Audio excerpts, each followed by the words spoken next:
Ser podcast. Jesús Callejo, una semana más, bienvenido de nuevo a Ser Historia. Muchas gracias, Nacho. Bien hallado. Y esta vez, como ves, preparado el barco para hacer un viaje increíble allende de los mares. Hoy vamos a viajar a Lilliput y otros lugares maravillosos, ¿no? Rodeado de gente pequeña, de gente grande, de cosas curiosas, todo aquello relacionado con la literatura de Jonathan Swift.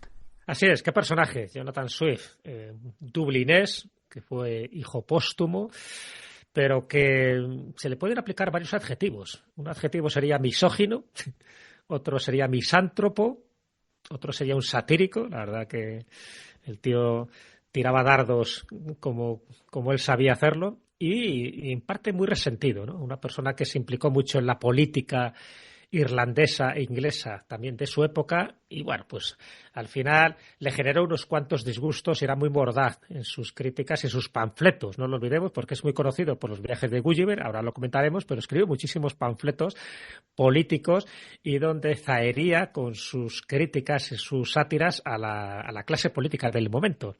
Pero, fíjate, tiene una serie de elementos que le crean ya pues como un protagonismo dentro de las letras, no solo de Gran Bretaña, sino universales. Él crea, por ejemplo, el nombre de una mujer, Vanessa. O sea, todas las niñas y todas las mujeres que nos estén escuchando que se llamen Vanessa, se lo debemos a Jonathan Swift.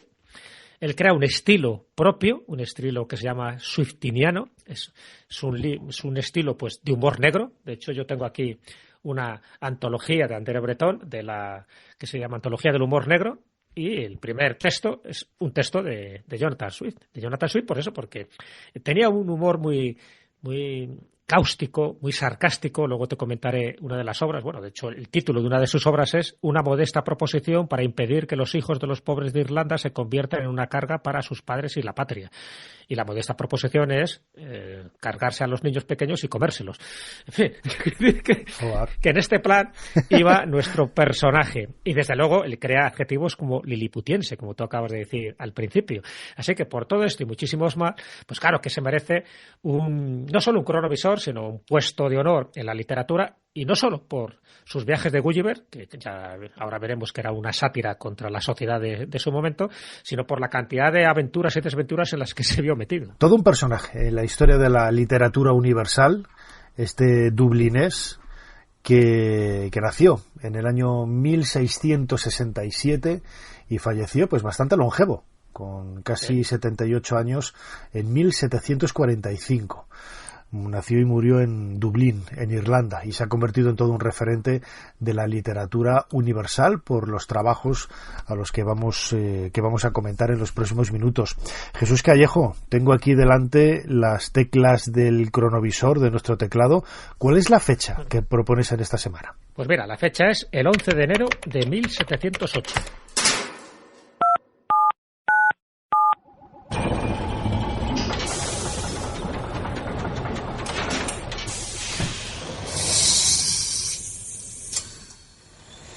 Adelante, pasen. Jesús Callejo les está esperando junto al cronovisor.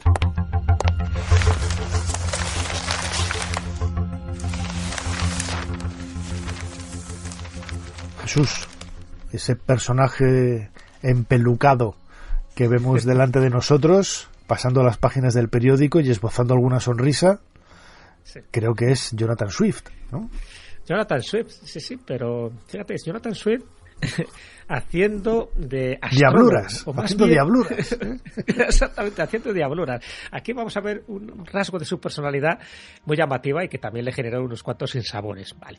Bueno, nos ponemos en situación. Él acaba de publicar un almanaque, el almanaque precisamente que tiene que ver con las predicciones de este año, de 1708, por eso en esta fecha tan temprana de enero. Y en esta edición, en su almanaque, que ya era conocido, es un poco como Diego de Torres Villarroel, que también hacía su almanaque, sus pinitos ahí para vaticinar el futuro. Lo que pasa es que en el caso de Jonathan Swift, siempre desde un punto de vista demasiado irónico y a veces, ya te digo, demasiado hiriente. Bueno, pues en este caso lo ha tomado contra un astrólogo que era muy famoso en este momento, un charlatán, en fin, un personaje que se dedicaba a vaticinar la muerte de ciertas personas, que se llama John Partridge. Bueno, pues este John Partridge Va contra él Jonathan Swift, por cierto, Jonathan Swift que no firma este almanaque con su nombre, firma con un seudónimo, ¿vale? Porque era así, de listo. El seudónimo es Isaac Bickerstaff, ¿vale? Este nombre. Bueno, ¿qué es lo que ocurre? Porque estamos ante uno de los bulos de las fake news más conocidas y que tuvo bastante repercusión y fue pues la comidilla de los mentideros de Irlanda de aquella época. Porque en este almanaque, en esta predicción, fíjate que estamos el 11 de enero, está diciendo a este astrólogo que ya le tacha de farsante, que sus predicciones son vagas, son imprecisas, son erróneas, y le vaticina que va a morir exactamente el 29 de marzo. Por lo que le recomienda que ponga sus asuntos en orden. Claro, esto vemos que está riéndose Jonathan Swift porque ya ha visto la repercusión que ha tenido este almanaque entre sus coetáneos. Y claro, ¿qué es lo que hace Partridge, el astrólogo vilipendiado? Pues que rápidamente publica una respuesta en forma de carta asegurando que este tal Isaac Bickerstaff, que no sabe que es Jonathan Swift, no era más que un astrólogo de poca monta, deseoso de fama y que está utilizando su nombre para hacerse popular. Claro, Jonathan Swift a carcajada limpia, ¿no? Bueno, pues aquí, ¿qué ocurre cuando llega el 29 de marzo? Vamos ahí adelantando nuestras manillas del cronovisor. ¿Qué ocurre el 29 de marzo? ¿Se muere o no se muere este astrólogo al que ha vaticinado su muerte? Pues no se muere. Pero, sin embargo, Swift publica otra carta, anónima también, con este seudónimo, en el que dice que, por desgracia, este astrólogo había fallecido en su residencia a las 7 de la tarde del día 29 de marzo. Y que le da su pésame, pero que tampoco se pierda nada en este mundo porque el astrólogo no valía para mucho. ¿Qué ocurre con este astrólogo? Que al día siguiente publica una carta diciendo, ojo, que estoy vivo, que no he muerto. Que ese tal Isaac Bickerstaff ha mentido. Bueno, fíjate cómo sería y cómo ha sido la repercusión de este bulo, que al final le dan por muerto, y todas sus reclamaciones son inútiles, aparece como muerto en el registro oficial, todo el mundo se cree que ha fallecido, y a partir de este momento la carrera de John Partridge cae en picado, no tuvo ya ningún otro cliente, y porque además él ya tenía muchos enemigos, ya tenía muchos detractores, ¿no? Y al final se utilizó este bulo de Jonathan Swift como una venganza para crear pues toda una leyenda negra, una difamación en contra de este astrólogo.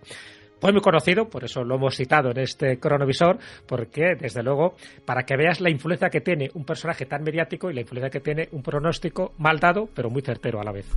Fíjate, Jonathan Swift entra dentro de esos autores que son religiosos, es decir, él era sacerdote, era de la iglesia anglicana. Ahora escucharemos algunos cortes con un profesor, pero mucha gente se olvida, ¿no?, de ese referente que hay detrás de la autoría de muchos autores. Por ejemplo, un buen amigo, Jesús Sánchez Adalid, autor de novela histórica muy reconocido. Él es sacerdote, él es párroco también ahí en Extremadura, ¿no? Y tampoco hay por qué estar diciendo si es o no sacerdote, ¿no? Pero es curioso también porque en el caso de Jonathan Swift marca un poco toda la identidad y desde sus inicios y su forma de pensar y de su forma de entender el mundo. Sí, totalmente. Es que si no entendemos que él fue clérigo, que fue presbítero de la Iglesia de Irlanda, la Iglesia de Irlanda era pues una rama de la Iglesia anglicana. Por tanto, podían tener mujeres, se podían casar. Y de hecho también fue un mujeriego, Jonathan Swift. Bueno, pues fue presbítero, fue capellán y secretario de Lord Berkeley. Fue también el deán, ni más ni menos, de la Catedral de San Patricio, en Dublín. Él quiso ser obispo, no lo consiguió, pero no lo consiguió precisamente por eso, porque con estos panfletos tan incendiarios, pues no gustaba mucho pues con los tres monarcas que él conoció, a Guillermo III, a la reina Ana y a Jorge I. Y la reina Ana, pues no le gustaba mucho lo que escribía, porque él también se metió mucho en política, ¿no? De hecho, él fue partidario de los Whigs. Los Whigs era un poco una facción liberal, ¿no?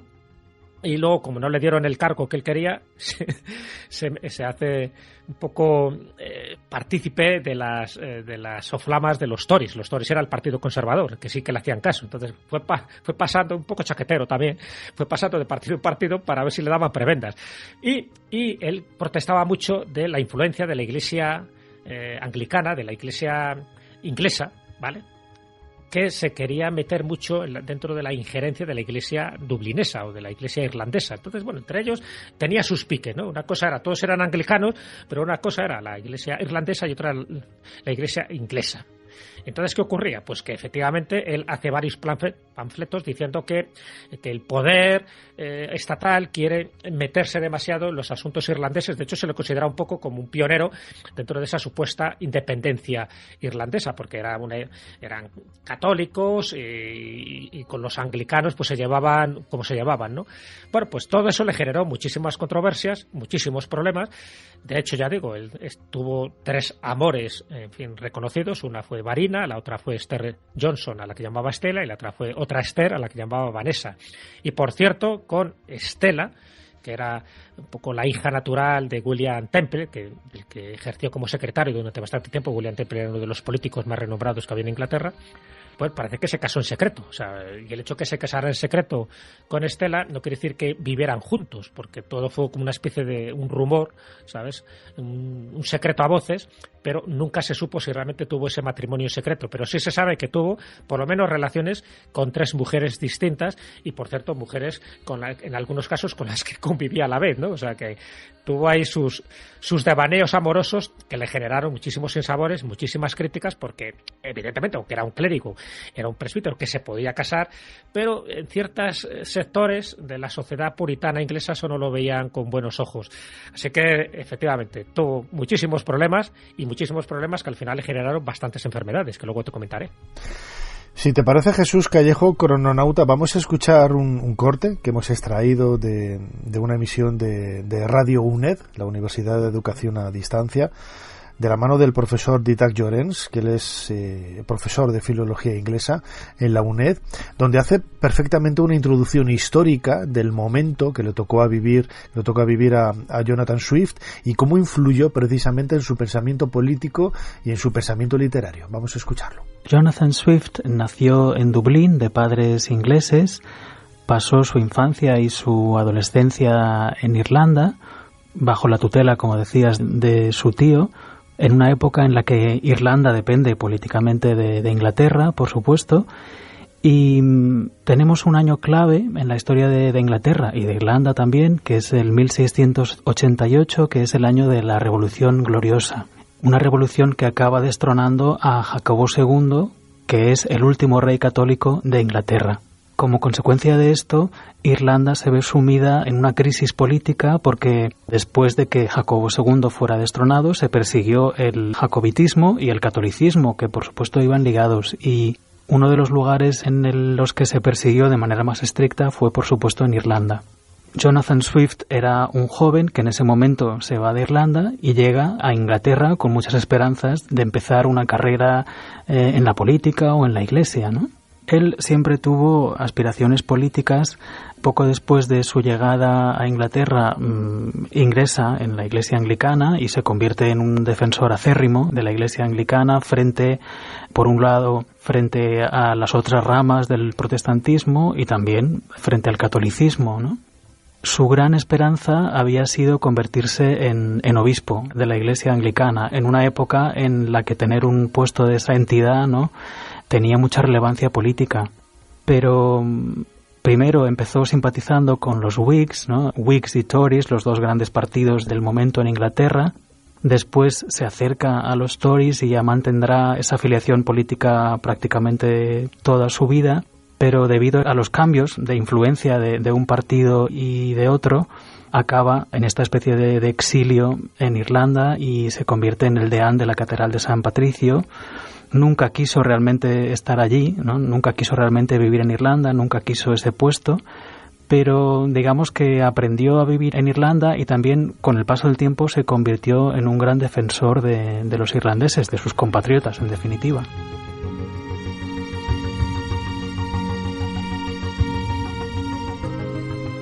Jesús Callejo, crononauta, todos somos hijos de nuestro tiempo, todos estamos condicionados por las circunstancias que nos rodean y Jonathan Swift, una mente preclara en el mundo de la literatura, del siglo XVII y XVIII no iba a ser menos, ¿no? Y eso es también lo que le empujó a participar en política y ser un clérigo activo dentro de la Iglesia anglicana. Sí, totalmente. La verdad que, bueno, no se casaba con nadie o se casaba con todos. Depende un poco también cómo fueran un poco los vientos. Es cierto que tenía un pensamiento crítico, es un pensamiento muy mordaz, por eso esos panfletos, ¿no?, que él escribió, porque él hizo varias cartas, ¿no? Incluso hay una que se llama Las Cartas del Pañero, ¿no?, de 1724, donde lo que intenta es promover una autonomía política en Irlanda frente al poder de Londres, que según él consideraba que era bastante obsesivo, ¿no?, ese poder. Eso le granjeó muchas enemistades, como te puedes imaginar. El hecho de que se cambiara de los Whig, de estos liberales, a los Tories, al Partido Conservador, tampoco gustó demasiado, ¿no? De hecho, que la reina Ana pues no viera con buenos ojos, porque consideraba que muchos de sus escritos eran no tanto sacrílegos, pero como un poco pornográficos, ¿no?, porque también utilizaba muchas metáforas de tono sexual. Eso no gustaba mucho a sus contemporáneos. Por eso hizo al final El viaje de Gulliver, que ahora te comentaré, porque en el fondo es una crítica social, no es un libro para niños, no es un libro infantil, que nadie se lleve a engaño, ¿no? Hay muchas obras consideradas infantiles o juveniles, como Platero y yo, como El Principito, como Alicia en el País de las Maravillas, que para nada son libros infantiles ni juveniles. Es decir, es otra cosa distinta, y lo mismo ocurre con Los viajes de Gulliver, que luego comentamos. También influyó muchísimo en su personalidad, en su carácter agrio, en fin, eso resentido, ese misántropo, porque al final no le gustaba a la gente. Él decía que le gustaba como tal un poco la humanidad, pero no le gustaban personas en concreto como Juan, como Pedro, como Tomás, porque él rehuía un poco de ese trato humano, un poco lo que le pasaba también a Beethoven, que decía que amaba más a los animales que a los hombres, o lo que le pasaba también a un filósofo alemán como Arthur Schopenhauer. Bueno, pues un poco le ocurría lo mismo, pero con un añadido que yo creo que es importante resaltar, y eran sus enfermedades, ¿vale? Él fue teniendo una sordera progresiva, ya sabes que al final los que van teniendo esta sordera pues también se hacen pues un poco huraños, ¿no? En fin, rehuyen un poco de la sociedad. Tuvo un tumor en el ojo, tuvo depresiones, tenía asma, tenía vértigos, por ejemplo, se sabe que tuvo el vértigo de Meniere, todo lo cual, unido a sus anomalías mentales, porque realmente empezó a tener ya una serie de problemas, algunos dicen que posiblemente principios de Alzheimer, bueno, pues todo eso hizo que en los últimos años de su vida, pues además fuera más crítico, más ácido, más satírico, más misántropo y más misógino, por eso un poco los adjetivos que te decía al principio. Todo eso le condicionaron, y le condicionaron, por supuesto, en su obra, pero desde luego su obra cumbre, aparte de las que hemos mencionado, él hizo también unas cartas a Estela, ¿no? Las 65 cartas que le escribió se convirtieron en un libro que se llama Diario Estela. En fin, tiene la descripción de una salamandra que está en contra, por ejemplo, del gobernador de Irlanda en aquel momento, que puso un bando de captura de quién era este hombre, porque todo esto lo escribía con seudónimo, no lo escribía con su nombre, con Jonathan Swift.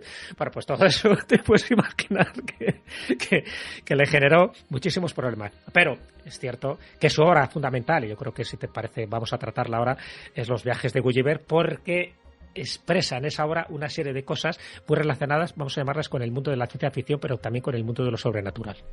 Fíjate, es una de esas obras, lo decías tú ahora, Jesús, que quedan, ¿no?, enmarcadas dentro de la literatura infantil y nada tiene que ver, o sea, no se ve de una forma evidente que un niño no puede entender eso, no puede entender eso. Lo vemos como un viaje de un señor que llega a un lugar en donde hay personas diminutas con un rey y tal, pero no tiene nada que ver, ¿no? Y sucede, lo decías también, con Alicia en el País de las Maravillas, con otros cuentos, incluso hoy, ¿no?, con series de televisión como Los Simpson, por ejemplo, ¿no?, o Phineas y Ferb en el canal Disney, ¿no?, que un niño no puede entender absolutamente nada de lo que se cuenta ahí, no lo puede entender. Son dibujos hechos para adultos, pero que se transforman y tienen ese toque infantil que de una manera desvirtúa también, ¿no?, el contenido propio. Y los viajes de Gulliver son quizás el mejor ejemplo de ello, ¿no? Es el mejor ejemplo, sí. Conociendo un poco la época, la personalidad de Jonathan Swift, puedes entender un poco por qué escribe y publica esta obra, que por cierto, el título amplio, el título original es viajes a varias naciones remotas del mundo en 4 partes por Lemuel Gulliver, primero cirujano y luego capitán de varios barcos. Este es el título, o sea, que casi hace spoiler y todo, ¿no?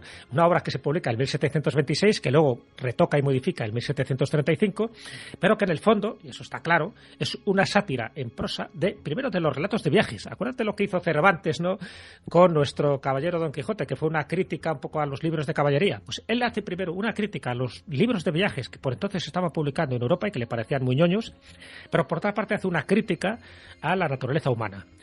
De hecho, John Gay, que era uno de los escritores y muy amigo de Jonathan Swift, le escribe una carta cuando se publica esta obra y se empieza a hacer bastantes reimpresiones y le dice que es universalmente leído su libro, tanto en el gabinete del consejo como en las guarderías. Entonces eso le llamó mucho la atención a Jonathan Swift, porque él pensó, dice, yo creo que no se han enterado muy bien del mensaje. Porque claro, lo que hace en cada una de estas 4 partes, que son los 4 lugares que él visita, uno es el viaje a Lilliput, evidentemente la isla que están los enanos, unos enanos que no miden más de 15 centímetros de altura. Y de ahí lo del liliputiense, que posiblemente sea la más conocida. Está la de Brodignac, que es el país de los gigantes. Está el viaje a la puta. Aquí hay una anécdota muy curiosa, porque este libro, cuando se publica en España en la época del franquismo, claro, poner viaje a la puta como que no gustaba mucho, y le cambiaron el título y le pusieron viaje a la puta, a Lupata, porque dice que la puta, que realmente es el título original, la pues puta todo junto. O sea, no es... Todo junto, la puta todo junto, sí. Es así, o sea, sin ninguna connotación sexual, por supuesto, ¿no? Claro. Que es una isla voladora, y aquí es un poco donde te quería ir. Bueno, y luego también es el país de los Huisman. Pues vas a hacer un tipo de nomenclatura muy rara, ¿no? Son palabras que no existen ni en inglés ni en ningún otro idioma, que sería el de los caballos habladores, que por cierto, en este país de los Huisman aparecen, que son los gobernantes. Los caballos que hablan son los listos, son los que gobiernan, y los estúpidos son los yahoos, que son los seres humanos que son salvajes o que son sucios y que van dejando sus excrementos por todos los lados. O sea que la especie humana no queda bien parada en detrimento de los caballos, que son los listos, ¿no?, que son los nobles, portentosos. Bueno, pues lo que te comentaba, en este viaje a la puta, que es una isla voladora, sabes que hay algunos investigadores, como por ejemplo Antonio Rivera, que leyendo entre líneas piensa que a lo mejor Jonathan Swift, y con su trasunto, con su alter ego, que sería Gulliver, sí que pudo haber visto algún ovni y lo dejó reflejado de esta manera. ¿Por qué? Porque los habitantes de esta isla voladora, ya muy llamativo, ¿no?, una isla voladora, que están dedicados a las artes, a la música, en fin, a las matemáticas, a la astronomía, tienen unos conocimientos amplísimos, sobre todo del espacio exterior. Pues en esa obra, en este viaje en concreto, habla ni más ni menos de los 2 satélites que tiene Marte.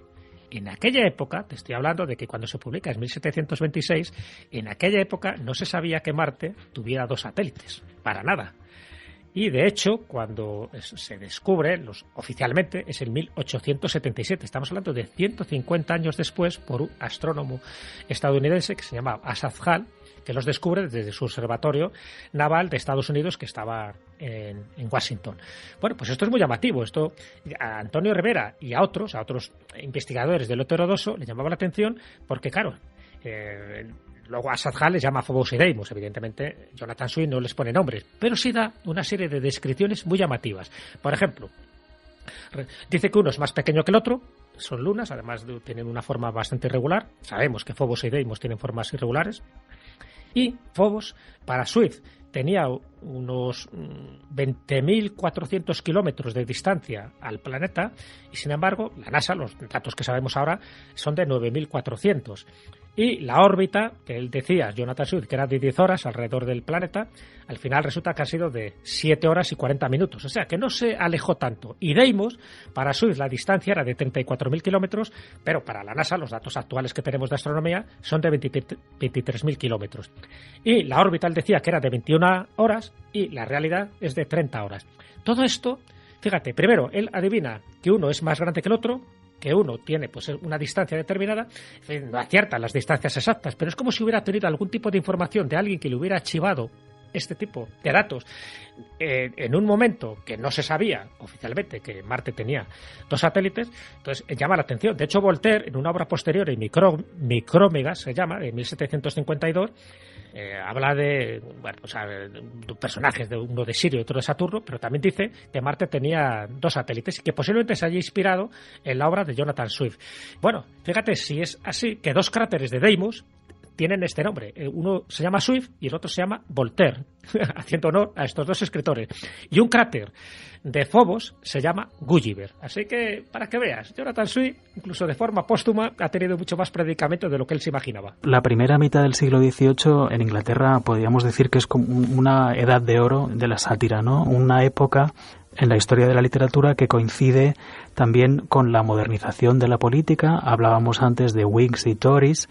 Se instaura un sistema de partidos y, bueno, la sátira podríamos definirla como una denuncia de comportamientos sociales, de debilidades sociales, de males de la sociedad, también de decisiones políticas, siempre a través del humor, a través de la ridiculización, de la parodia y siempre con una intención moralizante. En esta época tenemos la sátira en la literatura inglesa prácticamente en todos los géneros. Tenemos, por ejemplo, en el teatro la obra de John Gay, en poesía la obra de Alexander Pope y en prosa tenemos los grandes panfletos políticos, satíricos.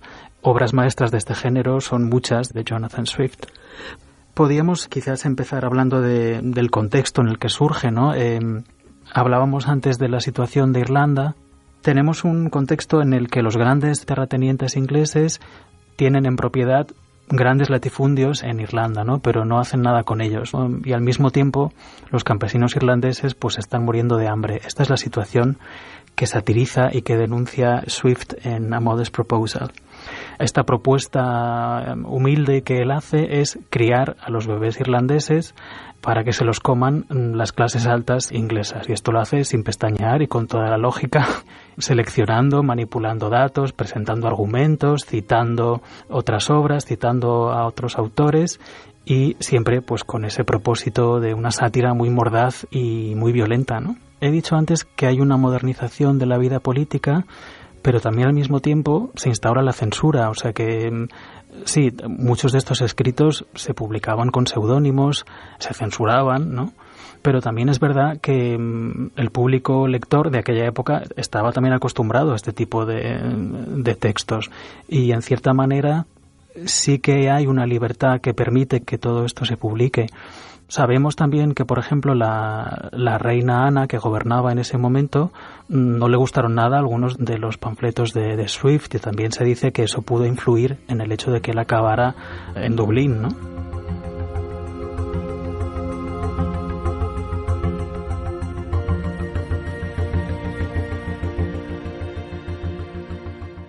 Escuchábamos un nuevo corte de Radio UNED hablando de la figura de Jonathan Swift por parte del profesor de filología inglesa Didac Llorens, en donde se hacía especial hincapié en una de las virtudes o una de las curiosidades que marcan un poco la historia de la literatura de este autor irlandés. Swift, lo escuchábamos ahora, Jesús, y lo comentabas tú antes, ¿no? Los viajes de Gulliver.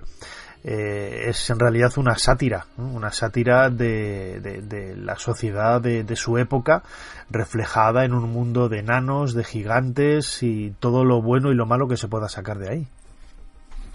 Totalmente, eso lo hizo totalmente adrede, con conocimiento de causa y sabiendo que iba a herir la sensibilidad de mucha gente, pero también era la forma de que tampoco a él le persiguieran y que le quitaran a lo mejor el cargo que tenía de deán, ¿no? De la Catedral de San Patrick, que es un cargo importante, en fin, no es como un obispo, que es lo que él quería, pero lo era. Entonces, la mejor forma era hacerlo en plan fábula, como una especie de metáfora, de viajes extraordinarios por sitios imaginarios y otros sitios sí conocidos, porque de hecho hay un viaje a Japón también que hace, ¿no? Gulliver, pero por otra parte también lo hace con seudónimo, o sea, él no se atreve a publicarlo con su propio nombre a pesar de que, bueno, todo el mundo sabía quién estaba detrás, ¿no?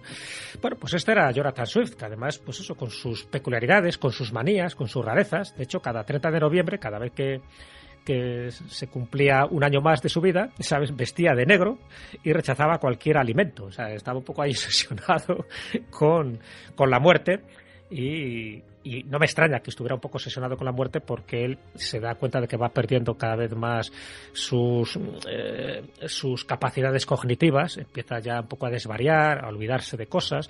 Hay una anécdota que dice que un día le vieron detenerse ante un gran olmo que había sido herido por un rayo, un olmo que no tenía copa, le mira de arriba abajo y exclama: seré como este árbol, moriré por arriba. Y efectivamente, al final su cabeza, en fin, la fue perdiendo y tuvo pues muchísimos problemas. Pero fíjate, una de las cosas también muy interesantes de este hombre, al final le entierran en la catedral de San Patricio, como no podía ser menos, ¿no? Al lado de su musa, de Stella, de una de sus amantes, ¿no? De Esther Johnson. Pero en su testamento deja todos sus bienes, que ascendían a la no despreciable suma de 12.000 libras esterlinas, los destina para la construcción de un hospital de alienados, es decir, un hospital de locos, de manicomio. Porque él se daba cuenta de que mucha gente que estaba padeciendo su enfermedad, que quedaban totalmente abandonados, ¿no? Sí, abandonados, ¿eh? Uh-huh. Y que no había un hospital específicamente destinado para este tipo de problemas mentales. Entonces toda su fortuna la destina ahí, ¿no? Con lo cual, bueno, pues le da un toque, ¿no?, de honorabilidad dentro de una vida, ya te digo, que tuvo, pues, en fin, con sus luces y con sus sombras, como pasa con todos los autores, que si no hubiera escrito Los viajes de Gulliver, posiblemente no estaríamos hablando de él. Bueno, hubiera pasado pues como un clérigo más, cabreado, con sus panfletos para aquí y para allá, pero desde luego fue una obra que la ha convertido en un personaje inmortal, ¿no? En una obra de referencia obligada, pero por la cantidad de cosas que se comentan, aparte de estas 2 lunas de Marte que te acabo de comentar, por muchísimas más cosas, y por eso también se le utiliza un poco como el pionero del humor negro, porque la obra esa que te dije al principio, que bueno, pues a mí me parece muy llamativa, que es la de Modesta proposición para impedir que los hijos de los pobres de Irlanda se conviertan en una carga para los padres y la patria, pues fíjate que eso, a ver, lo decía de forma irónica si quieres, pero en fin, esa modesta proposición era, y además lo razonaba de la siguiente manera, dice, a ver, un niño cuando cumpla el primer año de edad le propongo que empecemos a preocuparnos por la suerte de estos pequeñuelos, de tal modo que en lugar de ser una carga para sus padres o para la parroquia y carecer de alimentos o de ropa toda su vida, pues cooperen en la alimentación y en la vestimenta de millares de personas. Así que se le sacrifica de forma altruista, ¿no? Eliminamos la hambruna, que por cierto en aquella época había mucha hambruna también en Gran Bretaña, pero también en España y en muchísimos lugares.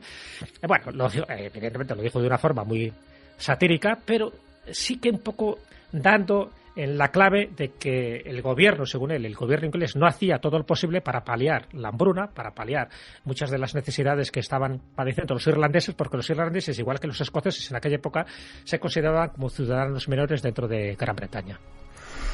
Una figura sorprendente, Jonathan Swift, este autor, entre otras obras, de los viajes de Gulliver, los viajes de Gulliver, tan conocido en la literatura infantil, entre comillas, pero que nada tiene de literatura para niños. Es un personaje que acabamos de descubrir en este cronovisor. Fíjate, Jesús, yo no sabía lo del nombre de Vanessa, ya se lo diré a mi prima Vanessa, que vive en el Cairo, y seguro que nos está escuchando. A lo mejor ella sí que lo conocía y ha descubierto el origen de su nombre. En cualquier caso, todo un referente, claro que sí, Jonathan Swift. Jesús Callejo, como siempre, muchísimas gracias una vez más por habernos ayudado a hacer un poquito más de historia. Muchísimas gracias a ti, ha sido un placer y nos vamos con el timón a otra parte. Para no perderte ningún episodio, síguenos en la aplicación o la web de la SER, Podium Podcast o tu plataforma de audio favorita.